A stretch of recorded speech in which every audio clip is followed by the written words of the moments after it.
We are rolling. All right, hello. Hi. I am Hestia Haske.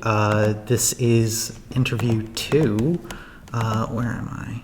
Today is January 24th, 2025. My name is spelled Hestia Haske. Could you please introduce yourself for the recording? All right. My birth names are Linda, Linda, McNeil, MC, capital Neil.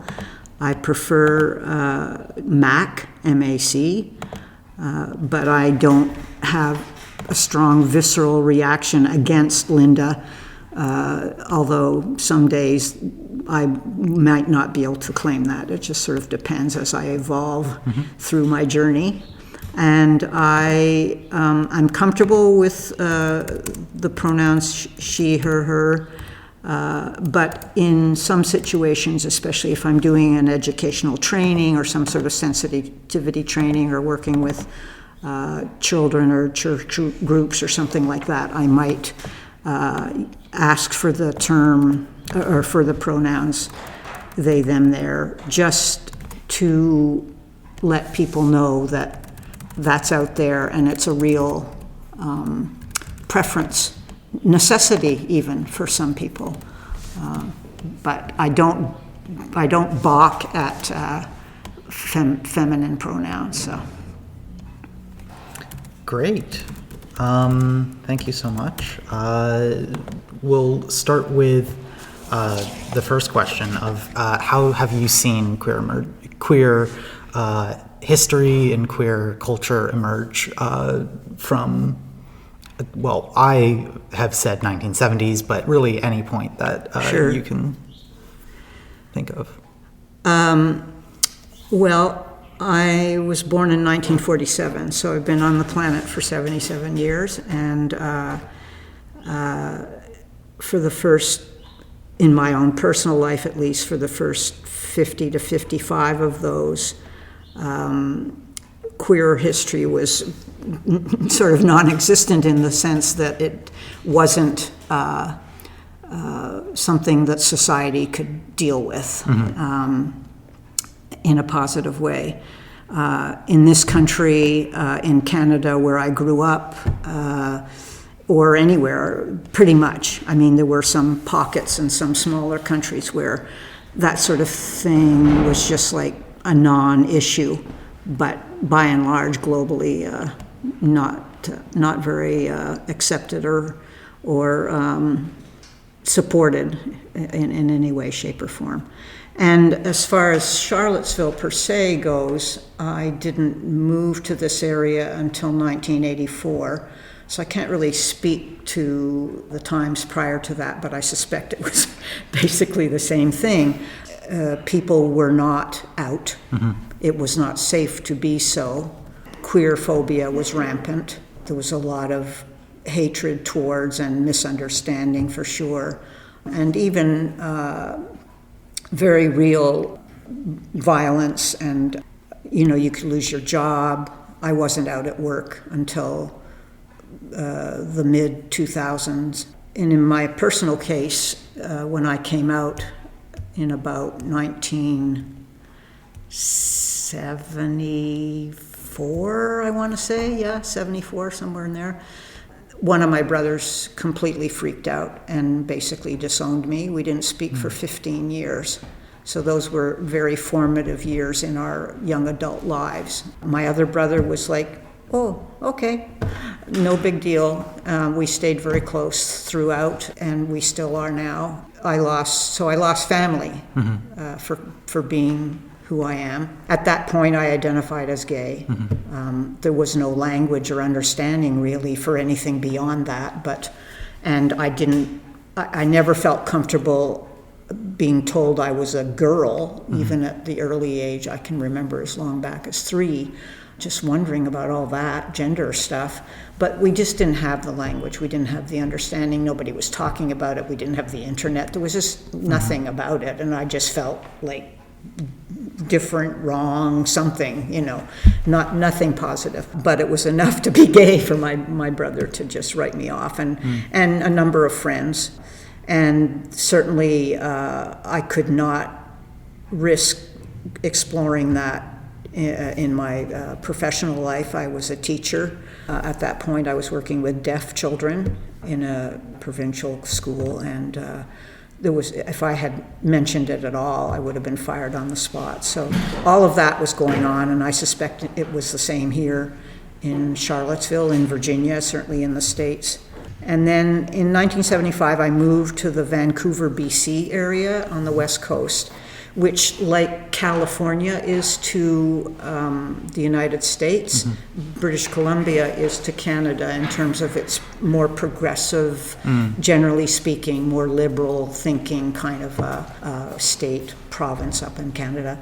And I had been in a relationship, a marriage with a young man whom I met in high school, actually, but we never got together till college. And we had a farm. We tried to have a family. I couldn't continue. All my pregnancies ended up in miscarriage, so that just didn't go along. And then I met this woman and realized, oh, damn. Well, this isn't something I can continue to ignore. So we became a family. She and her 5-year-old, I guess he had just turned 5 when we met, son, and we moved to Vancouver, as I mentioned. And then his father, who had been a draft dodger, was given amnesty. Everybody who draft dodged was given amnesty to come back into the States without being prosecuted. Right. In 75, I guess, 1975 or 6, something like that. And so he, the father of this boy, Shad, and the mother, whom I now was in an intimate relationship with, the 4 of us drove down to the LA Santa Barbara area. That's where their sets of parents were. They'd never met this little boy who was their grandson, and so on and so forth. And we ended up staying there in Santa Barbara area for about 10 years. Just the mother and the son and myself. And in that time, the father decided that he didn't like this whole scene and he wanted to have his son, so he sued us for custody based solely on the fact that we were seen as a lesbian couple, which is how I still identified. That's what I knew. But we won, which was absolutely shocking. Yeah. What year? Roughly? 78, I want to say, 1978, 77, something like that. Cool. And I think the judge just, there was some leeway that he could work with, and I think he just determined that we were good parents to this young boy, and the father and his then wife or girlfriend, at least, she had some questionable background in terms of substance abuse, and there were other people involved in their sort of more, intimate lifestyle. And I don't know, I don't know what happened. I still don't know. We were very happy, to say the least. But he just felt like, based solely on that one perceived negative, it was not enough to take this child out of his home, out of his school, out of his state. They lived up in Washington State. Just, no. So we were awarded custody. And so that went down. It was a tricky time. And then our relationship over time, over those 10 years, started to change, as relationships do, and the mom, my partner, was not prepared to continue on forever. That's what I thought it was going to be.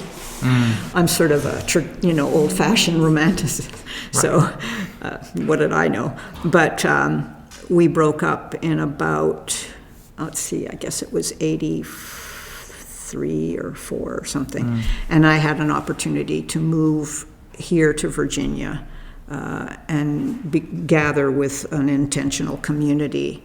And in 86, I guess it was, 1986, I met my current family.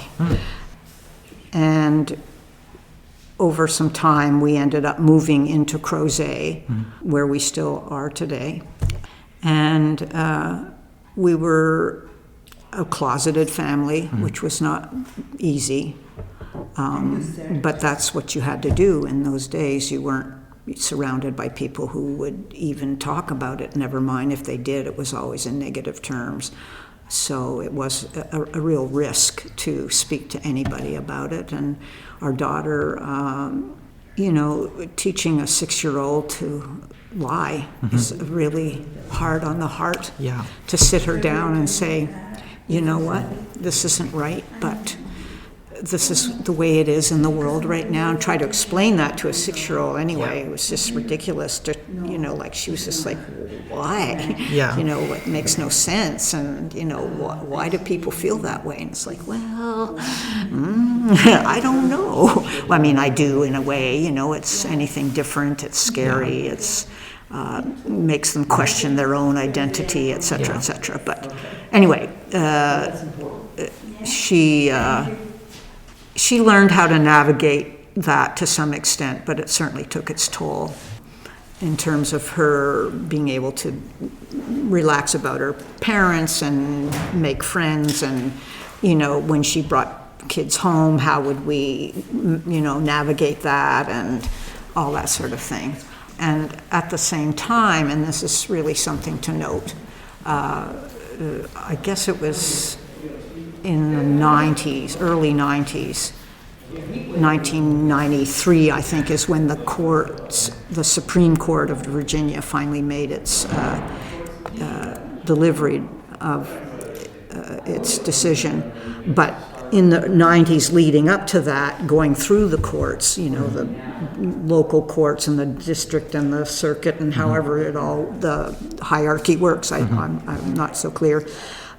Sharon Bottoms, I don't know if you're familiar with this case, but if you're going to get into queer history, it's something you'll want to explore. It's pretty impactful and critical to what was going on in Virginia in general. BOTTOMS, as it says.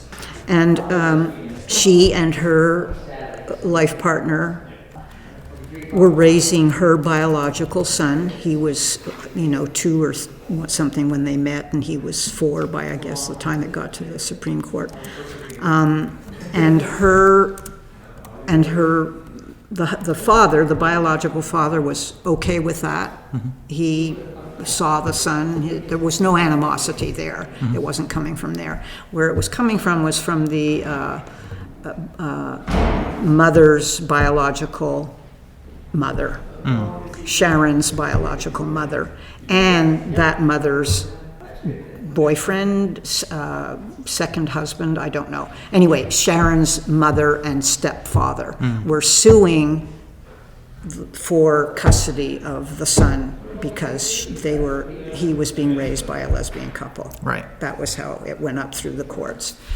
And a part of that, which Sharon claims, which is often not even spoken about, was the irony of the fact that Sharon's stepfather had sexually abused her as a young, from 12 to 15 or something.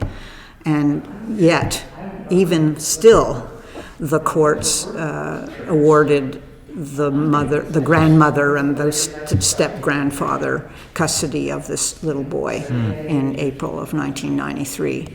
And the person in my position in that family, the non-biological parent, was not then allowed to have anything to do with this child at all, overnight, done, until he turned 18 and made that choice on his own, if and when he did. So that was going through the courts as we became a family. Yeah, that's great timing, right? Really big, yeah. Really big. And so we had to be very careful because my wife's parents were basically evangelical Christians. They were constantly trying to find out ways to ask our daughter, what's going on, and, trying to get information from her, and we were always worried that they might do the same thing, and sue for custody, and we'd have to go through all that, and just, oh my God, it's like, I've already done this trip, do I have to do it again? Yeah. So, but not so much about me then, was really, the focus was on our daughter, and just her safety, and what's the best for her, and living in that household in Roanoke would not have been, but that's for the courts to decide. So we were really, really, really careful, and very closeted, with exception of a very small circle of friends. And ironically, as time went along, we're sort of getting us up to the early aughts now. In 2005, Canada legalized gay marriage. And one of the reasons I left Canada was because it was so ultra-conservative, and especially where I had been living prior to going to British Columbia. And then, here I am now, stuck in the States, really, and in Virginia, of all places, with all of this going on around me. Right. But, and really wanting to take my family and leave and go to Canada, but our daughter's father was still here in this area, so were her grandparents, and we just felt like, having that input and those relationships, honoring those relationships and respecting them, was more important, and we would keep an eye out for, if that scale tipped enough for us to leave, but we ended up staying. So I guess that kind of rolls into the next question. Yeah. Sorry if I'm spreading all over the place this here. is great. So I think the next question is locations, right? Locations, major people, locations, events. In the queer Charlottesville history, or my own journey, which is kind of here anyway. Yeah, sort of central Virginia-ish. And so at a certain point, we got involved, and I guess it was, let's see here, Rachel, wait a minute. Anyway, early aughts, probably, again, when all of this other drama was going on. We got involved with the Charlottesville Women's Choir. I can't even remember how we heard about it. And they were a very inclusive women's group. There were other members who identified as either lesbian or bisexual. The term pansexual had not been touted yet, so nobody was talking about going beyond bi, oh my gosh. And trans was still really like, we're not even sure we want to include them. Not this me, not this part of the we, but other parts of the we were still kind of, struggling with that aspect. But, and we sang a lot of songs that were progressive and liberal and political, and the performances we did here and there were well received, but also pretty radical, really, in compared to what most public concerts were delivering in terms of their program. And so they rehearsed for free in exchange for, I think, 2 Sundays a year at the Unitarian Universalist Church on Rugby Road, which is now called UU Cville.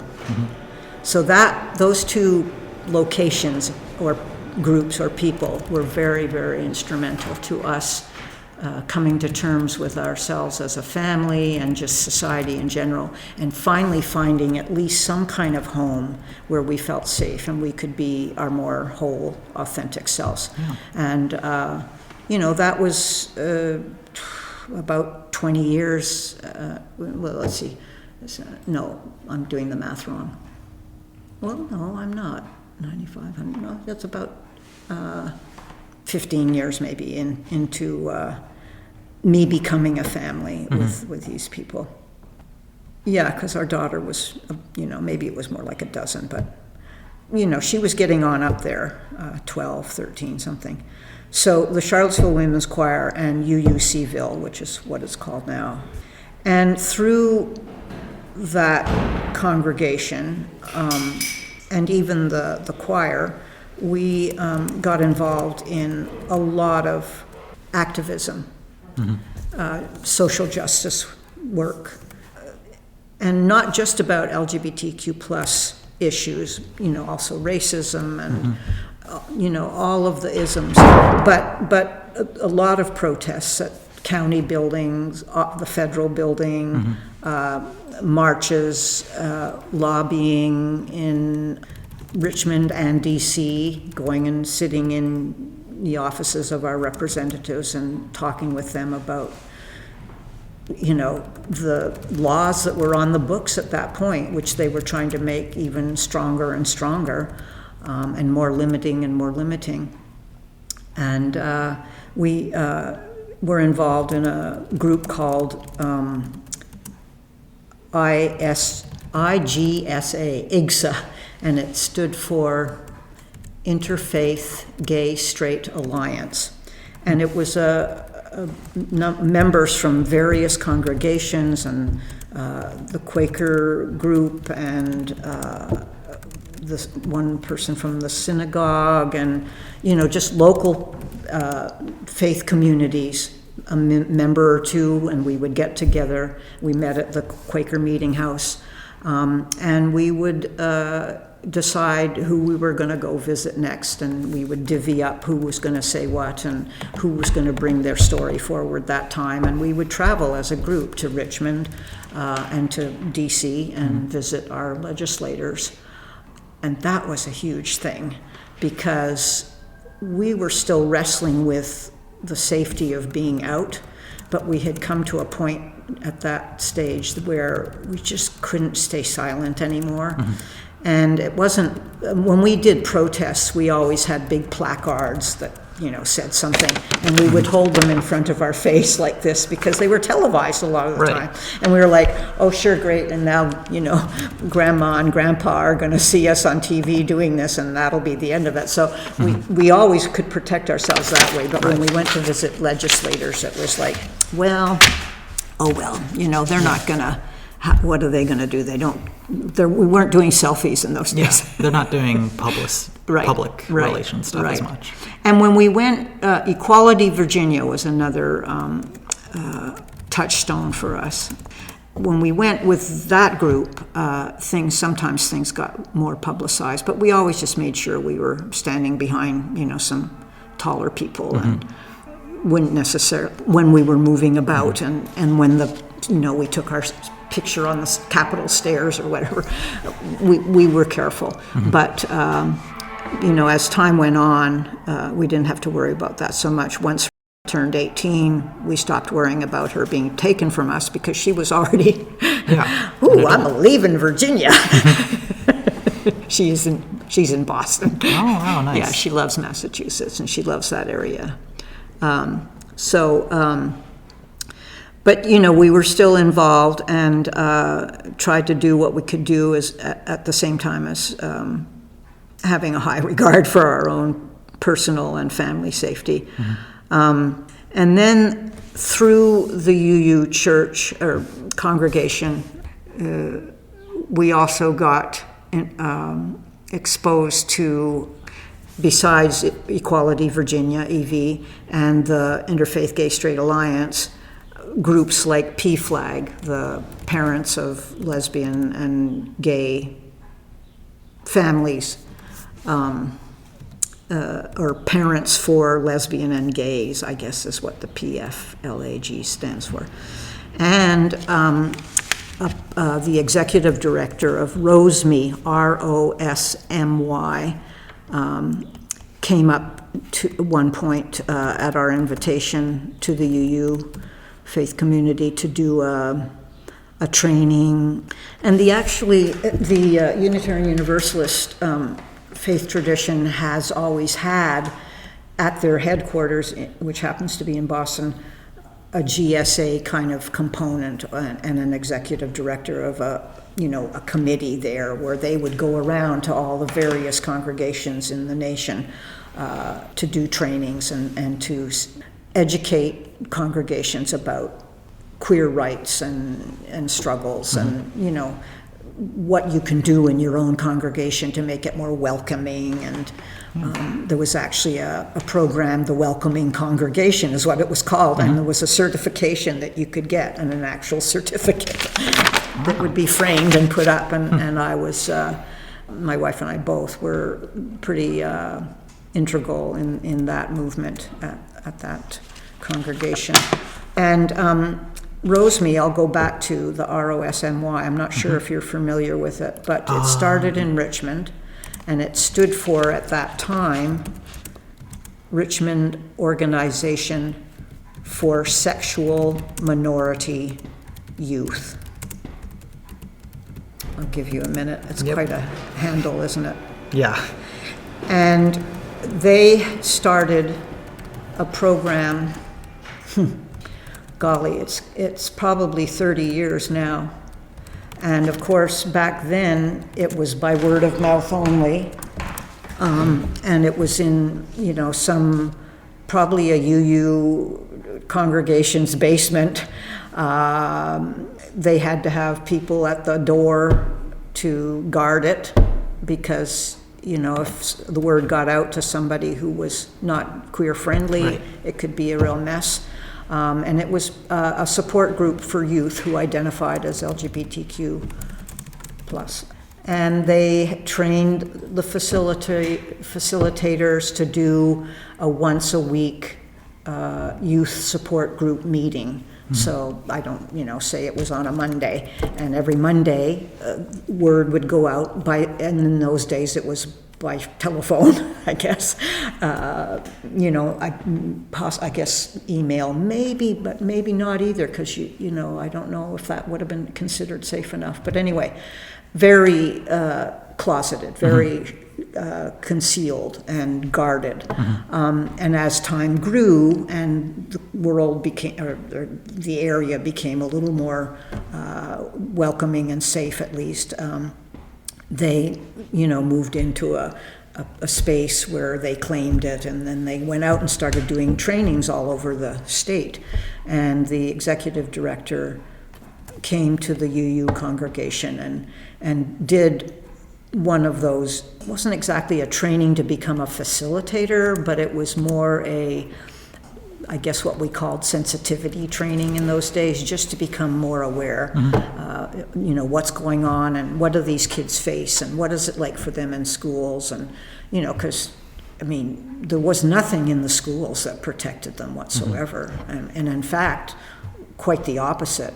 Sex education in those days, in the public school system at least, was they would talk down about anything gay, and that's not allowed and that's not legal. And our daughter went through a class like that, and she would come home going, what? Yeah. So he really opened our eyes up wide, and I got really inspired and decided, and I think my wife came with me. We went to Richmond and became trained to be a facilitator, which was, obviously we weren't going to drive to Richmond to do some Monday night group on a weekly basis, but they had probably about 15 facilitators at that point. So we ostensibly could have done it on a, very broad-based schedule, like, once every 5 weeks or something. But turned out that there was such a demand for a similar program here in the Charlottesville area that they were trying to get that started. And so just a group of people here got together with the executive director from Richmond rather, coming up and training all of us, and we just sort of started our own group. And we would meet at places like the UU congregation allowed us some space there once in a while, in the Quaker Meeting House, and in fact, this library. Upstairs, in the main Yes, room the upstairs, there are a meeting couple rooms. of meeting rooms, and they accepted our application, which was a surprise, but a lovely one. And we started to generate, like art supplies and snacks and stuff that you would need to sit down with a bunch of teenagers for a couple of hours on a Monday night and have important conversations. Yeah. We would have a topic, and we would have a go around, and we would have different, kinds of activities involved in it, and to keep them engaged and focused, and to learn and how to protect themselves, and what was going on in the laws, and what they could demand at school and not, and what to expect about their parents, and how to come out to a grandparent if they felt they were going to be safe to do that. I mean, we're still talking about it's not legal in this country yet, Right. Or even if it was still being debated in this state, and schools weren't protecting them and whatnot, so it was a tricky time. But all this stuff started to be generated, and it was too much for any one of us to house in a corner or a closet in our homes. And Escafe, ESCAFE with the accent aigu, was a queer-owned restaurant right on the corner of the downtown mall, across from what used to be Omni and the skating rink. Right. Like on the, what would it be, the east end? I'm not sure of the directions. Closest to here anyway, not the pavilion end. Right. The other end. Right. Okay, so they, the fellow who owned that restaurant allowed us, or created for us, a couple of shelves in their basement where they kept, I mean, this is a restaurant, you can imagine the kind of demands for space for supplies and boxes of, everything, food, like, they created a couple of shelves for us to keep our supplies in. Oh, that's very nice. Yeah, it was really nice. Down these really narrow stairs into the bowels of the, my gosh, it was a trip. And we'd have to go down there with a hand truck, a dolly, to get the boxes and load them up and bring them up all these stairs. And then if you could get them in your car, sure, okay. And then drive over here to the library. So we're talking at the end of the mall there, making your way to the library, finding a spot out front, maybe, hopefully, on a Monday evening. Unloading all the stuff again, bringing it into the library, going upstairs, and all that every time. Yeah, we did that for about a year and a half, and then there was a group for the AIDS support group, and it was on 10th and Jefferson, I want to say. Anyway, they had a building. I don't even know what it's part of. Maybe part of the old Martha Jefferson Hospital stuff now, or I don't even know what the building's being used for now. It's next door to the place where you go and submerge yourself in the dark in a pool or something for, anyway, but, which was always kind of a gas. We'd all be like, oh, maybe we should all go in there for a meeting. So, but anyway, they invited us to come and house our meetings there. And they, and I have to back up, because at this point, the executive directors changed in the Richmond area, and the woman who took over decided that she was going to get a grant to hire a director of the program here in Charlottesville, separate from the Rosemead one. And they got a grant from the Dave Matthews Band, I forget what it's called. I'm not sure. Bama, B-A-M-A, is that what it is? I'm not sure. Bama Works. Anyway, they give grants to all kinds of nonprofits, and they gave a grant that would pay me. I ended up being hired for it. luckily, to run the program up here. And in 2009, I retired from my teaching position in Greene County. I had been there for decades, and that was it. I wasn't going to work anymore, especially for something that, you know, I couldn't be in a situation like that where I couldn't be my whole authentic self. Although I started to be out there, which I'll get to in a minute, but at the end, but just wasn't where I needed to be anymore, and so I decided to stop. And about I guess 4 years later, this job opportunity came across my email desk, and it was for this position that I'm speaking about with Roseme here in Charlottesville. So I interviewed, and I luckily was chosen to do it, and we started, that's when we got into the Escafe storage space that I'm describing, having to shunt stuff back and forth in, and then we got the invitation from ASG to have a space there, and they gave me an office. Wow, I tell you, and it may not have been much bigger than, you know, it was probably about 4 feet wide and 6 feet deep or something. I wept. Wow. I literally wept when I walked in there, and I was like, gosh, I can't tell you. I mean, like, after some of what I've described, I'm sure you can imagine, this was just like night and day. That is amazing. And the support that we felt, and the kids, oh my gosh, the youth, what they felt from it too. They couldn't believe it. And then, so there was this little office, and then next to that was where they had their board meetings. So it was a conference room, and had chalkboards and all kinds of space, and we could do so much stuff there.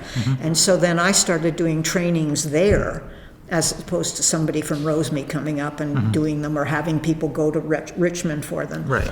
Started training facilitators, and started expanding the program, and started going into schools and the Boys and Girls Club of America, and all of the faith communities here, and doing trainings for how to work with your LGBTQ plus population. The Boys and Girls Club, when I called them to ask them if they might consider scheduling me in, it was free, and I'd be happy to come anytime that would work for them. And they said, oh, we don't have any of those here. I don't know. It was one of my favorite responses, like, those? It's like, oh, so you have no humans. I get it. So, but anyway, but they came around. They did. A year or so later, I just kept at them, and I don't know if the management changed or what happened, but I think just things started to evolve, and people started to realize, you know what, maybe we should do something, because so-and-so said something to me about their mom marrying or getting together with another woman the other day, and I didn't know what to talk about, how to talk about it, or something, you know, whatever happened. They finally allowed me in to try to teach them some things, and always to learn something too. So that was good. And through that, I ended up going to Richmond I did trainings for like the Department of Health and Human Services. And I mean, I landed at the perfect time, because the country as a whole was starting to shift gears. The Defense of Marriage Act that came in with Bush, which was just like so anti-gay, so anti-queer. You know, it was on the federal books, it was on all the state books, and then things started to shift. And you know, one state would say, "Oh yeah, sure," and people would go from Virginia to D.C. to get married and to get their adopted children legalized, and then they'd come back to Virginia, and Virginia would say, "Wait a minute, we're not going to honor that. That doesn't mean anything here." So all that stuff was starting to shift, and people were starting to realize, wow, you know, I have someone in my family who identifies that way, or you know, I have some someone in our faith community spoke about that in Joys and Concerns the other day, or you know what I mean. They started to have some personal connection to that story, and the laws started to shift very slowly with a lot of activism, a lot of work, and constant kind of like barraging of, you know, just constant effort to keep that conversation alive and to educate people. And so when I landed this job here with Roseme, it was at a time when people were opening up to all of that. And also very anxious about doing the wrong thing, saying the wrong thing. You know, and the whole transgender and gender fluid identity starting to get more support, more ink, really, you know, respect, reality, and, you know, realizing, you know, how do I deal with that? You know, what if I'm, like the Health and Human Services training that I did. I remember one woman, and she stood up and she was very honest, and she said, this goes against everything that I'm taught in my religion, everything that my pastor and all the people in my congregation speak about it, how they do, but this is my job, and these are my people, these are my wards, and often they're children. And I don't want to mess that up. Right. No matter what I have as a personal belief, thank goodness for her, because there were other people in the same group that were just saying, I'm not going to do it. I'm just not going to do it. So, and she said, but I don't know, because, you know, the other day, one of the kids said, I want to start being named this, and the parent wasn't okay with that. And so now this conflict.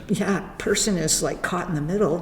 What do they do with that? And, you know, just so many personal anecdotes that would come out of these trainings. I mean, I'd go through my, you know, my PowerPoint presentation, and then I'd open it up to questions and answers.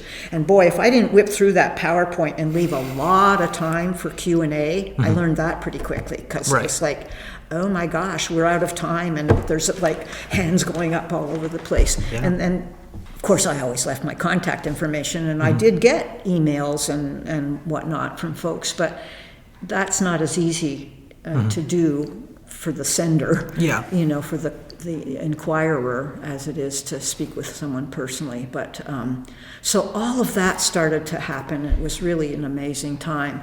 And then, as a result, we realized Richmond Organization for the Sexual Minority Youth. That just doesn't cut it for here. First of all, we're not Richmond. And what about gender minority youth? And so we had to change the name. And the process of doing that was like, oh my goodness. But we got there, and it's now called Side by Side, as you are probably familiar with. And it's all over the state now. You know, there are a lot of big cases that went through the Supreme Court that were supported by Side by Side. They did amicus briefs throughout those kinds of cases. And I retired from that in 2016, and I passed the baton to someone who works at the UVA, what's it called, the Adult and Teen Health Center. What am I trying to say? Teen and Young Adult Health Center. Out of UVA on Main Street. Because once SG folded, we had to have a new home, and that center invited us in. And they also gave us a storage space and this gorgeous room to meet in. And so we did that every Monday for a long time. And then I passed the baton on, as I said, to somebody who worked there. And then a lot of shifting and whatnot went on. And I don't mean to dwell so much on the history of just this one organization, but it's a pretty critical one in terms, in terms of what's there for queer youth in this area.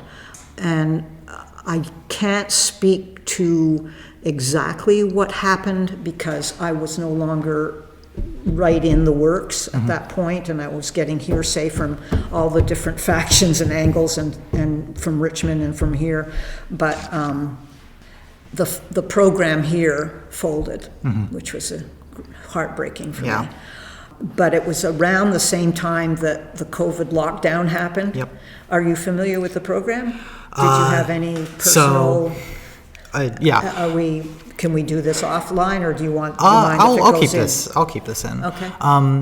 So I only really started exploring my identity during the COVID lockdown, and I had found Side by Side as too late with it Right. being down from COVID. Right. So that was really kind of disappointing. For sure. And I think you're talking about Side by Side. I'm realizing, because I've worked with the Teen Health Center a lot in recent years, and I've met with Mary Sullivan a lot.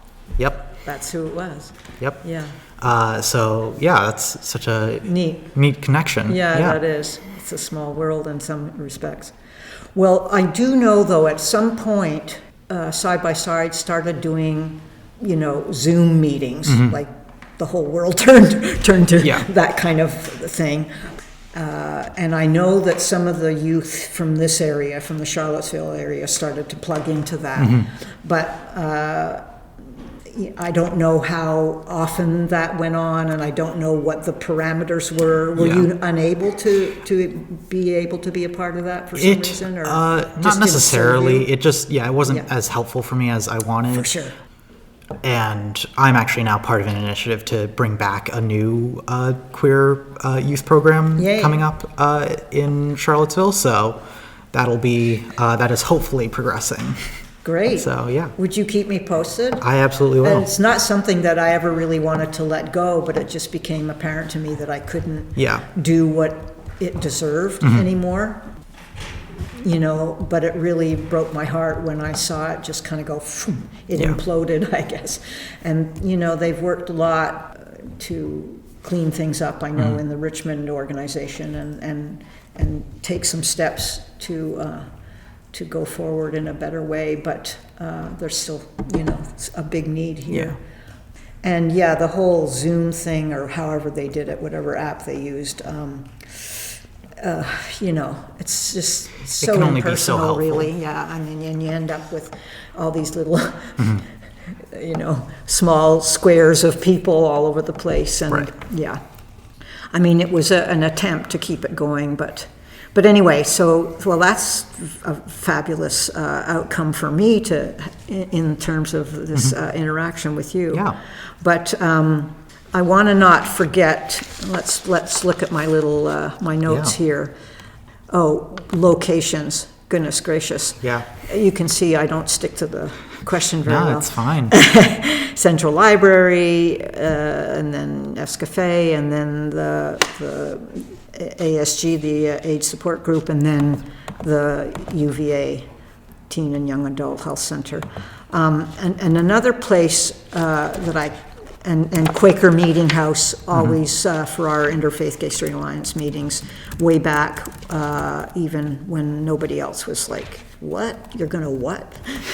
You're gonna what? Why are you doing this? So good for them, always, ahead of the curve, I think, in many social justice struggles, the Quaker movement. Excuse me. Lee Park was also an important location, and then the pavilion area, because Lee Park was where we held the first Pride event in Charlottesville. And, there had been Pride festivals all over the state. I mean, we went to one, I remember going to one in Roanoke when they had and the evangelical people were across the street with blowhorns, and they had little children who probably could barely read the posters they were holding up saying, you're all going to go to hell and stuff. Right. Just horribly, horribly hateful stuff going on. And that was back in, gosh, our daughter was young, 8 maybe, and she's 40, so you know, a long time ago. Right. But Charlottesville just couldn't seem to get it together. I guess we just depended on going to Richmond or to wherever else. I want to mention Amy Sarah Marshall, Yep. AMY-SARAH, MARSHALL, and Lisa Green, with an E on the end of Green, I believe. And in fact, I met Amy Sarah at the UU congregation, and she came to one of my, when we were doing that welcoming congregation thing. It went on for a couple of years, trying to get everybody in the congregation to take it to a vote and say yes. I mean, it took a lot of, handing out, putting banners up on the wall saying, do you assume your child is straight? Or how would you feel if a trans woman sat down next to your child in the sanctuary? Or, all those kinds of waking up questions. kinds of things. Yes, exactly.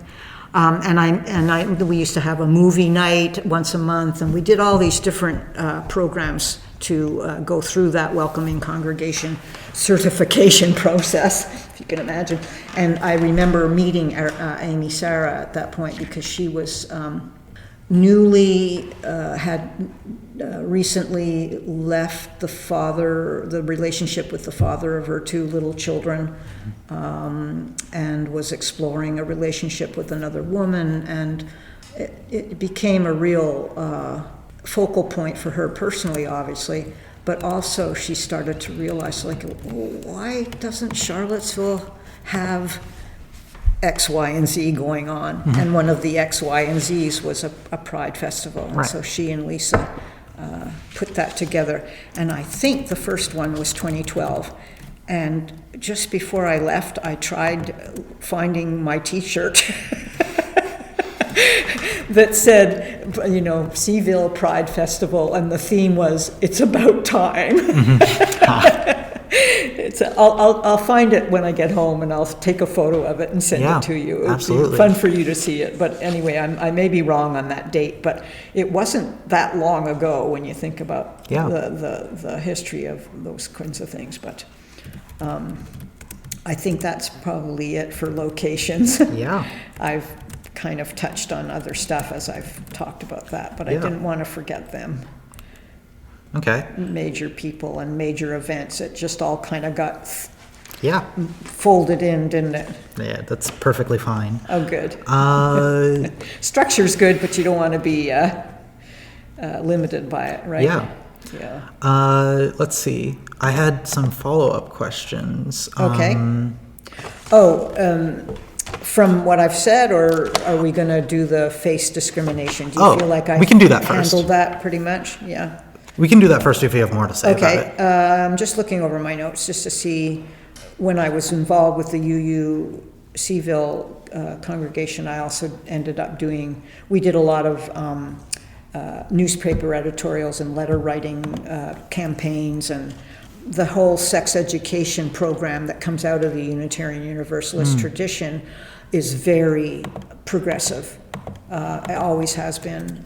Very much like the United Church of Christ, which has a congregation here, the UUC movement. And so my wife and I got involved with that, with the teenage group, the youth groups, in terms of what they learned. Each age group has a different curriculum, obviously. And then we actually did a TV spot with NBC 29 at one point, which was just, oh my God, it was so bad what they did with it. They took stuff out of context, and it was a dark piece. They weren't in a welcoming place at that stage. Right. Do you know roughly what year that would have been? Gosh. If they have archives, that would be a really interesting piece to find. Yeah, if it would even be there. We had moved to the home we're in now, and that happened in 91. So, golly, I would say 93 maybe? Gosh, Hestia, I don't know. I remember sitting on the back deck with this person. And at first she seemed really friendly and was asking nice questions, and then you could tell when sort of turned the corner, and we looked at each other and we're like, okay, we're not going to say a whole lot more because Right. she's just going to do not nice things with it. Yeah. So, but that was a brave moment. Yeah. And we certainly waited until I was older to do that. Mm-hmm. Oh shoot, I was trying not to say her name. We can edit anything out okay. if you wish. Our daughter. Yeah. And I did a spot with NPR up in Harrisonburg, actually, because they used to have this thing called the soapbox, I think it was called. And you were allowed 5 minutes on air on any topic you wanted. So I thought, this must have been, so I was still at Greene County teaching. So it was probably 2008, maybe, because I retired in 2009. And I was a special ed teacher, and the director who came in for that department openly identified as gay, and when her interview started, she said, if this is going to be an issue, let's not waste anybody's time, I'll just leave. And they were all like, well, I mean, she was really an amazing candidate, and they'd Right. already been through some. And we're talking Greene County here now, you know, a lot of lovely people, but very conservative, very queer-phobic, very anything that's Yeah. not white, cis, het, Christian. Yeah. Not comfortable, not easy. But they try, you know. So, and they decided, no, this is okay, we're going to go ahead with this, and she got hired. So that was kind of an opening for me. And then our daughter moving away from home to go to college and stuff, I was like, well, okay, I don't have to worry about her anymore, so I'm not going to do this anymore. I'm going to come out to, and most people sort of knew, but it wasn't something you really talked about. But I was always really careful about, you know, they would all talk about what they did on the weekends with their families and their husbands and their thises and their that's, and I was always careful, and I just stopped being careful. It's like, gosh, so much energy goes into staying in the closet, gosh. Yes. And I mean, I'm 60 some years of age now. I'm not going to do it anymore. It's your problem, not mine. So course. I'm done with it. And so I decided, crazy as it sounds, to go and do one of these spots. So I took a day off from school, a mental health day from school, and I went up to Harrisonburg, and I sat there with my little, and read my little piece of paper about how damaging to children the whole anti-gay marriage movement was. I don't even remember actually what I said. I just Right. read it, and it was over, and I white-knuckled my way down back to school. And we lived in Crozet, and I was teaching in Greene County, so I really didn't need to go back. I had taken the day Right. off. But I went to the administrative office, and I went directly to the superintendent. And you don't do it that way. Right. There's a hierarchy. Yeah. And you talk to your person in your building, and then you takes make an appointment weeks at the and very months. least. Yeah. And I just decided, you know what, I need to go and tell Ray this. Because people in that area listen to that station, and they're, you know, on my name, and that's just gonna happen. And I didn't want him to get blindsided. Right. But I wanted him to know that, you know, whatever happens, I'm okay with it. If you have to fire me, I understand, but Right. I'm not doing this anymore. And so I walked in, and I asked his secretary if he had a minute, and she got him on the phone. He's like, what's she here for? So bring her in. You know? So I went in, I sat down, and I was in tears. Right. And I said, you know, I may have done a stupid thing here, but I had to do it. And then I explained it to him. And he said, how brave of you. And it is not a problem with me. And it was kind of like when they gave me that office. Right. I was like, wow, It's such a I did relief. not expect that, but I'm so glad that was the answer I Yeah. got. And so for my last year or so at that job, I was freed up.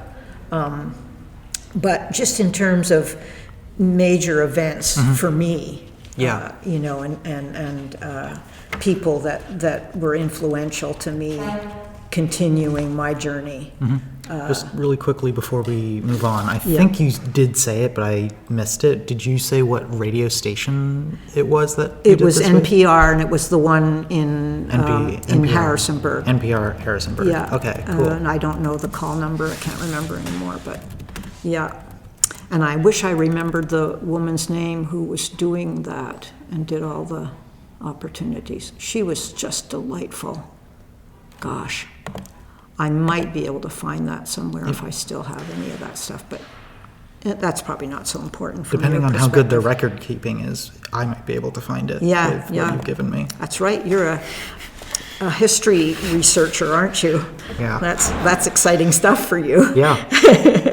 So, and then there was the whole no, a million votes no movement, which was when they were trying to, I mean, it was already in the books that you couldn't, that gay marriage was illegal and all kinds of, I think sodomy was still on the books, you know, it's just like all kinds of stuff was still on the books, but they were trying to make it even more explicit and limiting than that. And it came up as a referendum. And they created language that was so confusing that you weren't even sure if you were against it, how to vote, or if you were for it, how to vote. Right. And so if you were pro-queer liberation, you were to vote no. Yeah. And this whole movement went out about no, million votes no, because we were told if we got 1 million votes no, that it wouldn't pass. Well, we did get more than 1 million votes no, but there were more yeses and it did pass. And I would say that was in 2007, maybe 2007, I don't know. But that's something you could look up somehow, maybe. You know, it was around that whole time when DOMA was happening and all that mess. So, ever face discrimination? Yeah, do we want to? I guess that it would be easier to say when I have not, but yeah, I think I've pretty much covered that. Yeah. The help in my years at Greene County teaching, being in the closet until the special ed director was openly gay, and that kind of opened the door for me. And then I turned 18 and I started doing, you know, things like a spot on NPR and things like that. I didn't have to worry about my job anymore. I didn't have to worry about housing, you know, discrimination. I didn't have to worry about not being allowed to share a hotel room. Right. Like we actually went through that once. Wow. We wanted to rent a hotel room with a double bed, and the person would not do it. I mean, that was, you know, maybe in the early 90s, but still, it's an experience we had. You know, loss of family and friends, hatred from the in-laws, just, you know, all that kind of stuff. But then as all the language and understanding started to come out around gender identity, that is a more recent journey of mine personally, say in the last 10 years. And so there's a whole new kind of aspect of discrimination that's wrapped around that. And in most cases, it's not by people who are against it. They just don't understand it. Right. And they just don't want to be bothered with it. I'm just going to put it that way. Right. Like, I can't tell you how many conversations I've had with people about the singular use of the word, of the pronoun they. It's just like, I can't do that.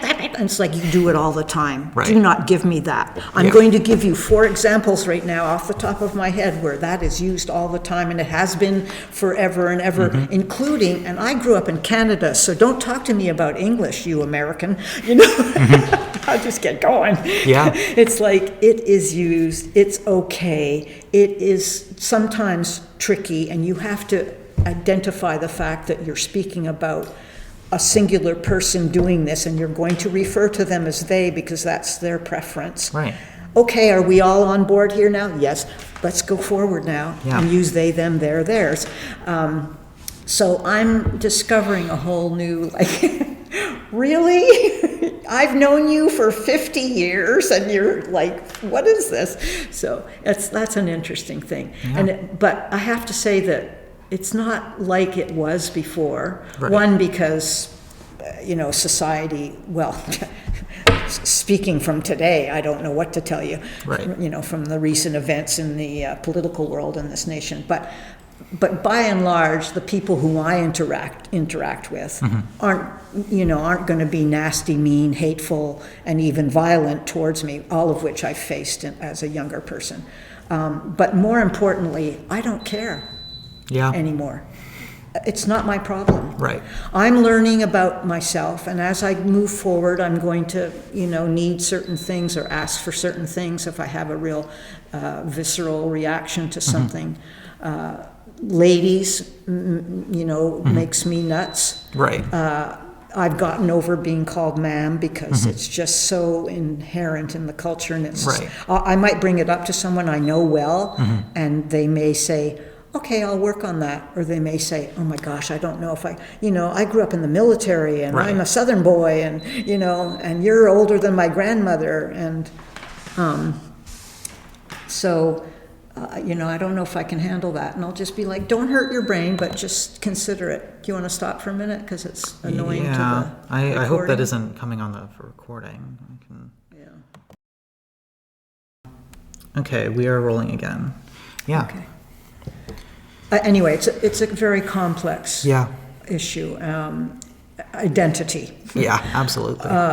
And for those of us who identify that way, it's complex, and it's evolving. And I mean, so is anything that has to do with human beings, right? We're not binary beings.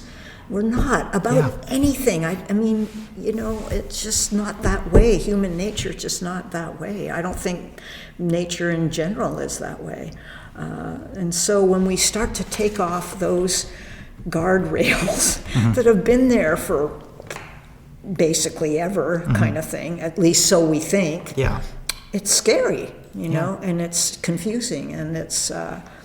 for some people, it's just impossible. So I think over time, we're going to get as better about that as we have been getting better about the LGBTQ. We'll get there with the T part as well, but it's going to take a lot longer. And it's certainly going to take longer if the current administration gets to do what they're trying to do, which is just fear-mongering, and it's not really based in reality or true experience, but it's a way for them to get support from their base and power, and feel like they're doing something important, and it's just so damaging and so unnecessary and completely heartbreaking to feel all of that just kind of, oh my gosh, going backwards. Yeah, and it's really stressful. Yeah, I'll bet. Yeah. I don't assume how you identify, but I'm kind of thinking certain things about you. Would you be willing to share with me? Sure. So I'm a trans woman, I guess. That feels weird to say because I don't really think of myself as an adult yet. Right. Well, yeah, but. But I'm 18, so I guess so. Yeah. And I don't know. It's been very interesting. Like I said earlier, COVID was really. I was 13 when COVID hit, so really developmental years. Yeah. Wow. That got hit on. Were you just starting to understand and realize yourself? I would say I don't have exact dates, but I would say probably 2021, 22 was when I was starting to really introspect about all this stuff. Right. Golly. Yeah. I'm so sorry. It's a difficult time to do that, and very much so. A lot of kids did that at this time, I think because of the isolation stuff. Right, they had Because, so much time Yeah. to introspect. yeah, I hadn't thought of that. it has created Wow, Hestia. a really like young generation of queer people Wow. in this time around. And I don't know, it really, like I said, the Charlottesville queer community kind of died out in Charlottesville, especially for youth, with Escafe closing in, I want to say 2017, if I'm getting my numbers right. I can't quite remember. Yeah, and it then was- Side by Side going down Yeah. or Charlottesville Side by Side at least, during COVID. So, Golly, yeah, perfect storm. really, really difficult time for Charlottesville. Thankfully, we're starting to rebuild with stuff like The Beautiful Idea has been really great. They're just downtown. What is it called again? The Beautiful Idea. Oh, And Charlottesville Pride is still going pretty strong. I know there was a couple years in COVID that were difficult. right. But I would say, in terms of my own personal queer experience, it has mostly been defined by being on the internet. Right. At least my developmental, Yeah. first couple years of understanding that. And I'm only really breaking into my personal community, local Right. community now, Right. both through this project and through the queer youth program that I'm working on. So, yeah. Finding yourself with some support at Yeah. least, yeah. Do you know Elena Michaels, who heads up Pride Charlottesville, I think now, Pride? I think she is still doing that.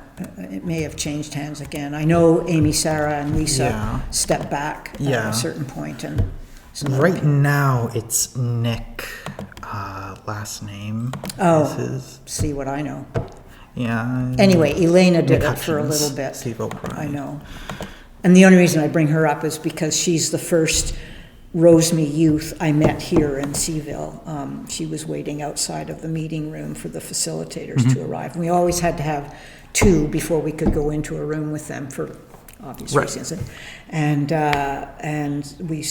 so I arrived and we were sitting on the floor together, and she was like, 14 or like, it was 14 to 20, so she Yeah. had to be 14. I think she may have been 15. She had been there since the get-go, and we're still in touch with each other. Not very much, but I know she went up through and did some of the organizing for Cville Pride at one point. But anyway, I just wondered if you two had touch base with each other. She's a delightful being and has gone through quite a bit of stuff herself, but we spoke recently, and COVID really knocked her back in a lot of ways too, in terms of she could see her life sort of going in one direction, Yeah. and then Yeah. a wall came down, and I'm not even speaking exclusively about her identity as much as just her whole whole plan, for education and profession and whatnot. So, Yeah. well, I'm sorry, but you know what? Clearly, you're the kind of individual who takes that and makes the best of it. Here you are involved in an important project, keeping yourself above water. Yeah. I'm sure there are times when you're just utterly depressed and overwhelmed by the whole thing. It's a natural situation to be in, and you found yourself in a rigorous academic environment that's also supportive of yourself, your whole self. Yeah. Is that the case still? Because the Thankfully. first transitioning youth member that we had at Roseme Charlottesville ended up going to, when he started high school, he ended up going to Renaissance, because they Wow. were the one school who was willing to be trained, have their staff trained before he arrived in the fall.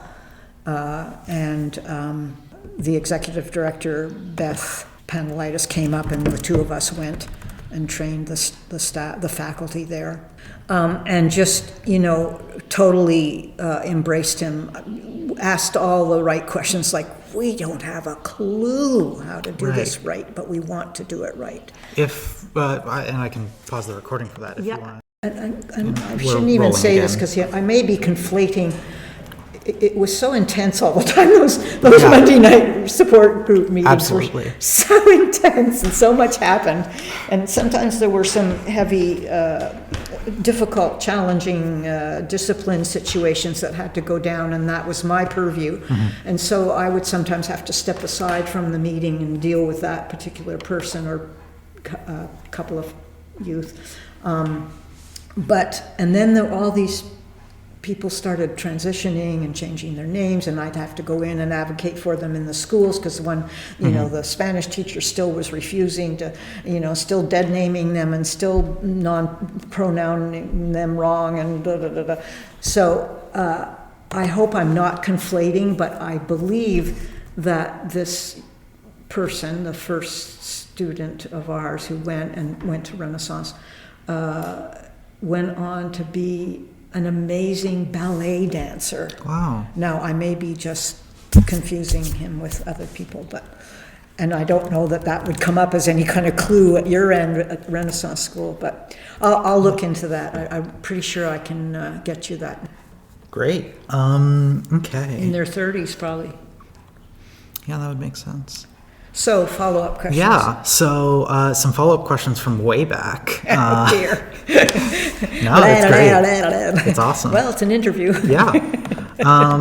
I am curious if you had any, you did touch on this sort of briefly throughout, but I kind of wanted to focus on sort of the relationship between queerness and religion here in Charlottesville. And I know the Universalists were great, and Quakers as well. But I know semi-recently, it was only until semi-recently that there was the Methodists had some amount of Opening stuff going on. Yeah. And a split, I believe, as well. I've heard briefly about that. And the Presbyterian Church, as well, I believe, had they had these huge conferences every religious, or at least most, I should say, I don't know, because I'm not that educated, honestly, but most religions have a general assembly once a year where they all get together and they go over all these topics, issues and vote on stuff. And I know that the Presbyterians did that, the Methodists, the Lutherans, the Episcopalians, all of those kinds of things. And I think most of them have come to a much more open-minded, liberal place with it, but the ones who have struggled with that internally still then just went off into factions. And I don't know how they can do that. I don't know how they resolve that. And what do they advertise on their website, I suppose? Like, we're one of the ones who does do this, and we're one of the ones who doesn't. So, pick whatever makes you comfortable. I'm not quite sure. But here in the Charlottesville area, the Unitarian Universalists, the United Church of Christ up on Carlton, where is that? Very progressive, in fact, their sex education program, I believe the UU's based theirs on, so they were ahead of the game. United Church of Christ, UCC, and the Quaker meeting, other than that, there were not congregations or, not in any of the Christian faith communities, not in the Jewish congregation, not in the Islamic, Hindu, Sikh, whatever those groups were here in this area. No openings at all there, and very strong walls were put up. And I would say that with the help of the trainings that Rosemead did in some of those faith communities, a lot of them actually, that may have helped I don't want to sound like I'm bragging. You know, I mean, we worked on the programs as a group. It wasn't just all me. Yeah. But I happened to facilitate them and stand up in front of them and do the little PowerPoint and explain stuff and answer questions. And so, you know, I was a part of it for sure. But I think that helped a lot of faith communities kind of bend and turn and decide, yeah, we're not going to be these hateful, closed door groups anymore. And then to take it from there to greater community, their greater communities in these, you know, year-long or annual rather conferences or assemblies or whatever they would have. That's something I'm not so familiar with because I've been a member of the UU congregation for decades, and you know, it was always you know, very progressive and right on the front lines of all of that. But I think by and large, even I'll dare say in the Black community, which is still struggling. They have real strong feelings about a lot of things. And yet we have to remember that they come from a really, really, really oppressed place. Yeah. And so I think that speaks volumes for, you know, what a struggle like this could look like for them, as opposed to, you know, as a white person, as a white congregation predominantly, we might be in a different place from that. Right. And the people who are ministering to us from the pulpit and whatnot might be in a different place from that. So I don't know. I don't identify that way. Yeah. I'm just speculating because I've had people ask me like, what's the deal with, you know, and it's like, well, you know, take a look here, where they're coming from. But I think it's coming along, but I think with this new edict monster, I don't know where it's going to go. I can see both sides. I can see people just saying, absolutely not. We're not going backwards. It's just not acceptable. It's just stupid. We don't need to do that anymore. There are bigger things to worry about than, you know, who Uncle Tom is hanging out with, or what name Sarah wants to go by this month, or, you know, whatever. Yeah. You know, there's bigger fish to fry. Or they're going to go, oh, phew, I'm so tired of dealing with all of that crap. Yeah. Let's just go backwards. Yeah. Oh, boy. Yeah. So I don't know. I don't know where that's going to go. Yeah. I'm glad you touched on it a little bit, because my other follow-up question was on one of, I guess, the big themes that I kind of want to cover with this project, which is, I mean, Charlottesville very much has a heavy racial history, and definitely a split between white and Black communities. And one of the questions that I had with going into this project is, how has the queer community either reflected that or worked around that or done anything like that? And if you have any more thoughts about that, or if you just... Well, I think it comes down to individuals in the community who are themselves Black or a person of color, you know, or Asian or some kind of biracial combination, you know, pushing that forward. Or just by example, being, here I am. Yeah.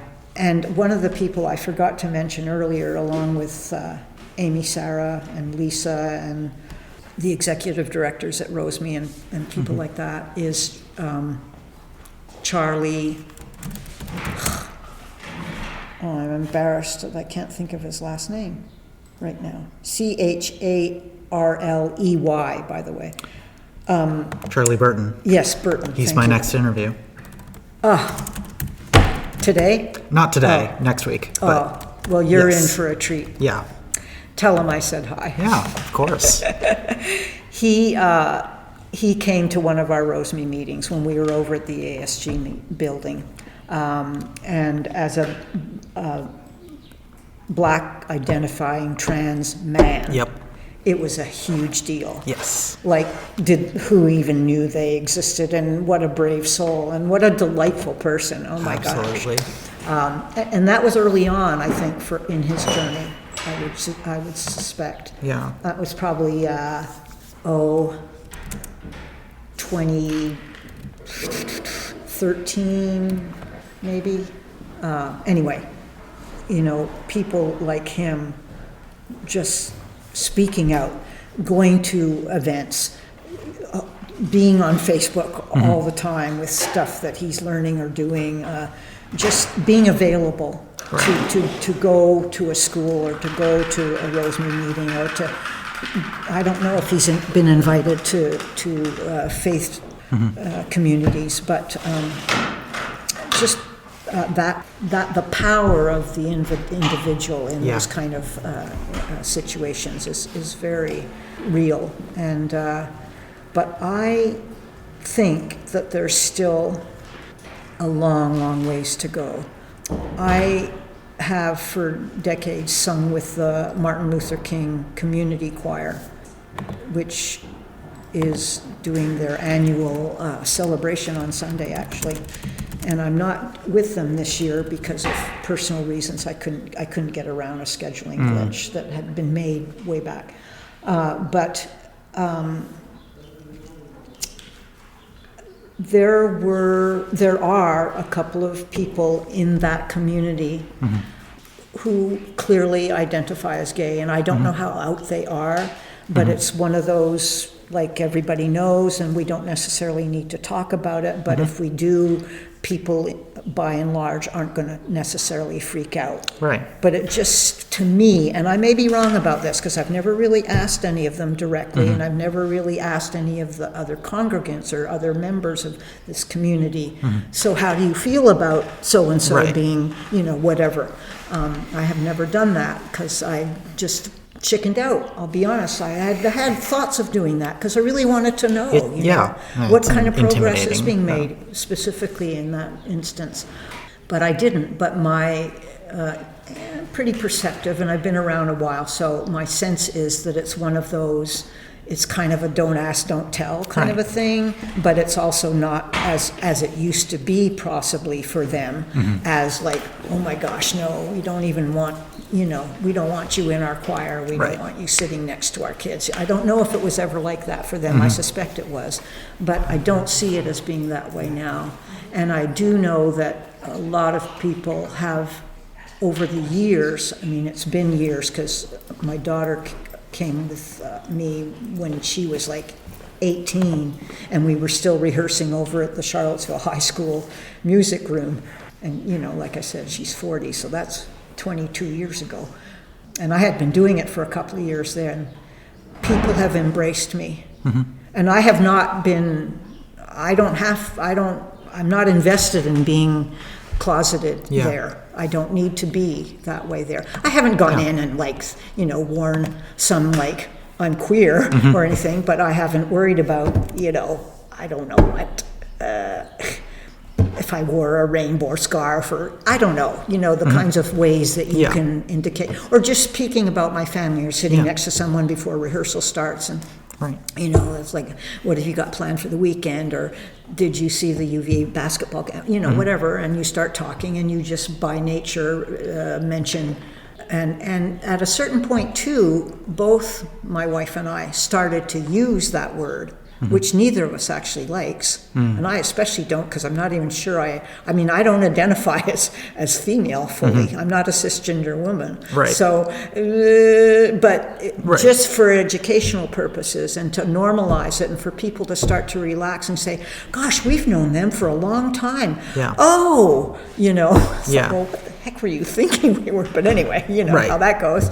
So, I started to use those words, as uncomfortable as it might have been for me, just for that reason. And nobody has ever hedged or, like at the next rehearsal, made a point of not sitting next to me or none of that. So I don't know how it is, other than I think it's still, in the works and at issue.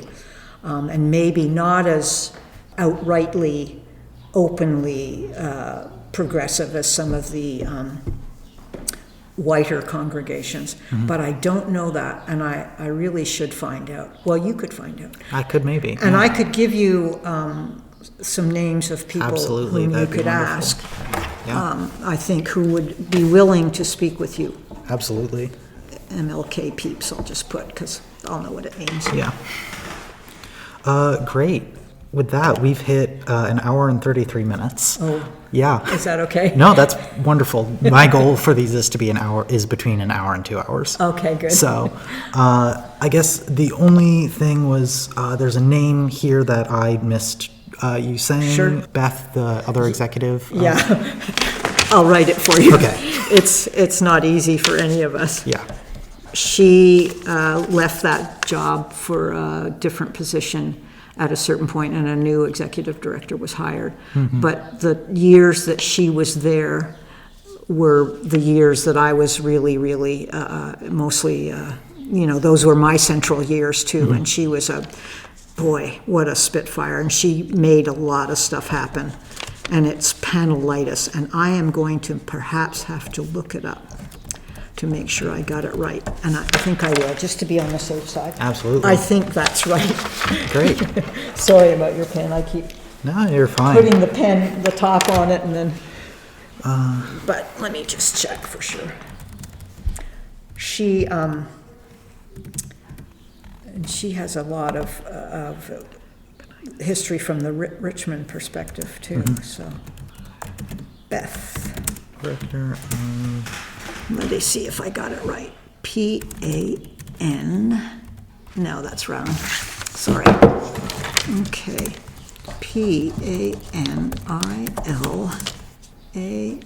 P-A-N-I-L-A-I-T-I-S. Good Lord. Bet she spends time spelling that out every day. P-A-N-I-L-A-I-T-I-S. Did I did that right? I think so. Great. If not, we have the recording of you saying the spelling, and so we can figure it out. No, that's right. Yeah. Yay. And with that, I'm going to stop the recording here. And yeah, thank you so much for this interview. And thank you for the work you're doing. Yeah, It's important. absolutely.